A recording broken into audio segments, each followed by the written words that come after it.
Hello and welcome to a geopolitical analysis. Now, this is something new I'm trying in conjunction with the War Report. Don't worry, the show will continue. The show will continue for as long as I can continue it. But I wanted to try something new, just little bite-sized videos about certain countries, conflict situations.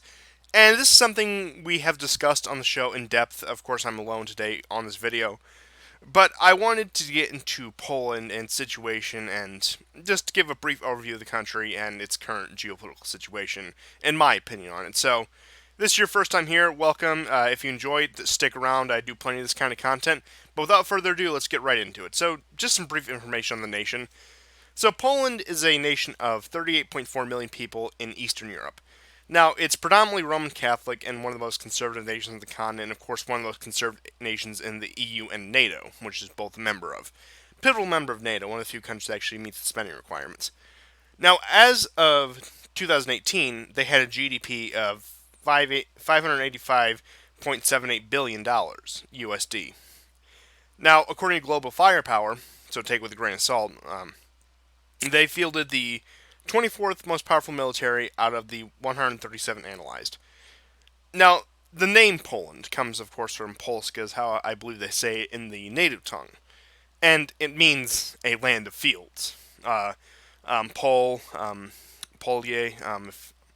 comes from a general Slavic word. I'm pretty sure it's the same in Russian. It's pretty much the same in all Slavic languages, meaning fields. Now, that would suggest geography. It's a flatland, it's a land of fields. So, no natural geographic defense, no mountains, no rivers. I don't know, some forests might slow the enemy down for a little bit, but not much is judging by the nation's history. And just for a brief overview, this is a map of Poland today. Of course, you can see bordered by Ukraine, Belarus. You can see the map here, Russia with the Kaliningrad here. Now, Poland had been has been subjected to quite an interesting history, which I'll give you a little bit of. So, here is the Polish-Lithuanian Commonwealth. Now, this was at the height of their power, of course, from 1569 to 1795, which included the nations of Belarus, Estonia, Latvia, Lithuania, Moldova, Poland, Romania, Russia, Slovakia, and Ukraine. Now, of course, in the red and pink, that's all the territory they occupied from the entire time it existed. It was one of the most powerful nations in Europe, and most of the land it controlled there was, again, flat land, but it managed to maintain itself just by having mass armies and being able to fight wars of attrition. Similar, actually, to how Russia was throughout most of its history. Now, in the late 18th century, it suffered partitions, as I'm sure many of you are familiar with. So, it was partitioned by, of course, Prussia, Russia, and Austria. Now, it's spent that way until the end of World War I, in which it became an independent nation, then further partitioned by the Nazis and the Soviets. Of course, Poland got independence while losing about half of its land and becoming a Soviet satellite state. And today, it remains a member of the NATO, the European Union, and NATO, and many would say is a client of either Brussels or Washington. Now, that brings me to the main thing I wanted to discuss about Poland today. Now, judging by all of Poland's history for the past 300 years since the partition, many people, including myself, say Poland will never be a truly sovereign nation. They will always be beholden to a greater power.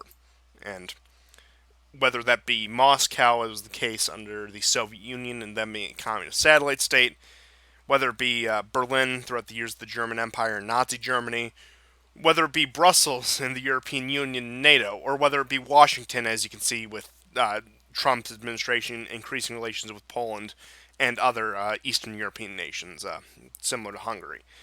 That I could get further in depth about that, but that's just the simple explanation.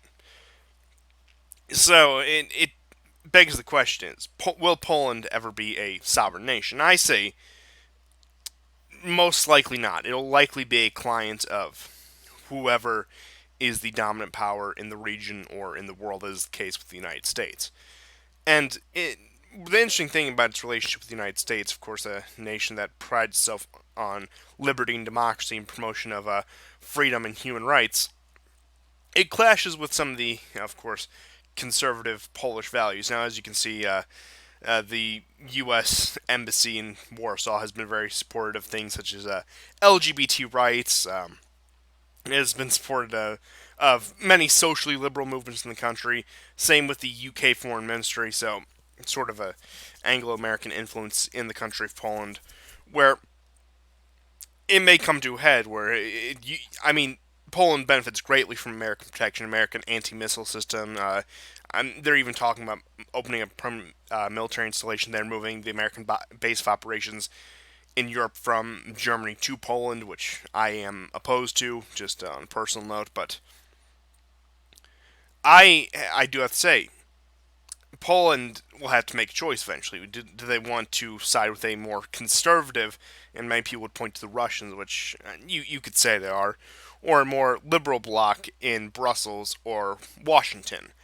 Now, I do see one way out for Poland where they could have, I guess, say the best of both worlds, where they can, in a way, protect themselves but also maintain their values as the Polish people. Now, what that is here is the Visegrad Group. Now, I'm sure you've heard plenty about them. Of course, that includes the Czech Republic, Slovakia, Hungary, and Poland. Now, these are four Central Eastern European nations, all very conservative. Now, you could say all very religious. Now, Czech Republic is a bit more on the atheistic side, but point stands still a very culturally conservative nation.